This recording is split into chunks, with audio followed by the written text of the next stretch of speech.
So usually pag galit ka, anong ginagawa mo? You cannot show people na galit ka except if it is policy. Yeah. So how do you air out na I'm done with you? How do you say that? Well, to personal, I have to talk them one-on-one. Kung hindi naman kailangan marinig ng iba, so I have to engage them head-on. Minsan, makaltag ko pa minsan, pero they have to understand I mean business when it comes to policy and the implementation. We cannot fail in person. I have only 90 days left. I have to do that. So sinasabi na iba na yung mga nakasalamuhan mo dito sa Calabarzon, kahit yung Davao time mo, iba ka daw pag kausap ka na out of work. Ang gaan mo, ang bait-bait mo. Well, we don't forget the human side, human relations. Everything boils down to human relations. We only use policies when we point out something. But these policies are known to them already. We just reminded that there is such policy. But even hindi mo i-point out yung policy, they know it's a violation. You can feel it that it's a violation. Taking something that's not yours, kailangan bang i-invoke pa under the revised penal code? Because there's innate in you, innate in us that if they took something that is not theirs and that's ours, we feel that's already bad. But to put that in a context na it's a violative and punitive by itself, ginagawa natin yun. But to shy away from all those things, we have to set it right. Tayo na mismo mag-set it right ng mga demeanors natin. Sir, kung free time mo, anong ginagawa mo? Tulong. Tulog. Ano yung pinaka-busiest time of the day? Business time. Balay, 8 to 5. But beyond that, calls and emergency calls.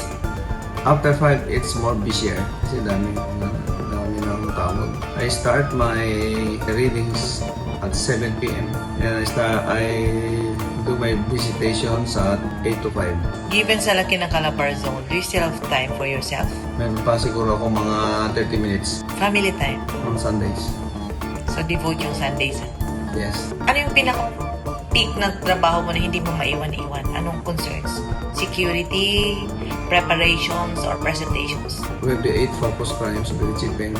And I have divided the 8 focus crimes into 3. Well, that's my initiative already as a commander. There are many crimes in the world, and I told my men to pick the first 3 priorities in your respective areas. Like for instance, terrorism, for instance, active shooting, bank robbery, and robbering ban. Those are the crimes that puts down the economy very sharp. So those are the priority concerns now. Of course, others, they are also important, but to me, there are more priorities to be solved. 40 days yung pinaka-highlight sa Calabarzon. Was it the pilferage or the recently busted illegal drugs? Well, it's a combination of both because malaki yung na-uncover namin dito sa drugs. It's a continuing operation. Just recently, we were able to arrest 5 suspects. Ang ano niyan they are bringing firearms. Ayan, 1 long firearm, yung Bushmaster, and 2 pistol. Seldom that these drug syndicates usually bring firearms with them during the disposal of prohibited drugs. But the way it was, meron na silang firearms. So they are ready to engage law enforcement. So nag-iiba na sila Nag-iiba na yung techniques, tactics, and procedures nila na we have to understand that. What food do you like most pag galit ka? I'm an Ilocano. I eat bagnet and pinakbet and dinengdeng. This reminds me of my parents. We always eat that. So, babalik ka sa roots mong Ilocano food. Balik ako sa roots ko. What's your favorite color, sir? Brown. Favorite sporting goods?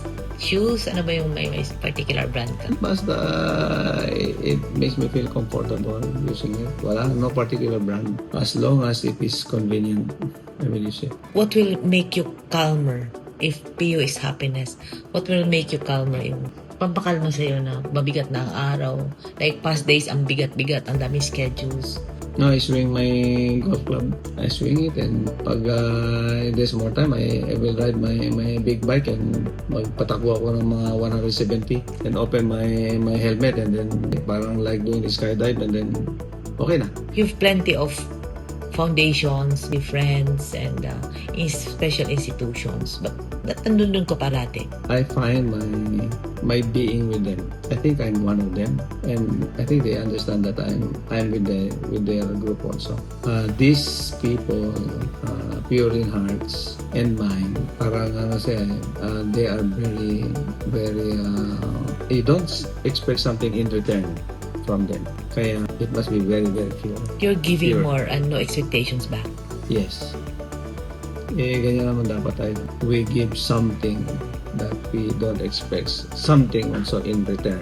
After retirement, how would you want people to remember you as? Pag It's- nag-retire ka na, It's all sino? in sa likod ng Chapa. 85 minutes summarizes it also. Makita nila maybe a larger percentage of me is already there. How I fared well with my PNP service. How I failed. How I became victorious. How it humbles me. That's why my Tinatawag mo mama, papa. I think my mother. Your lowest moment, what makes you happy?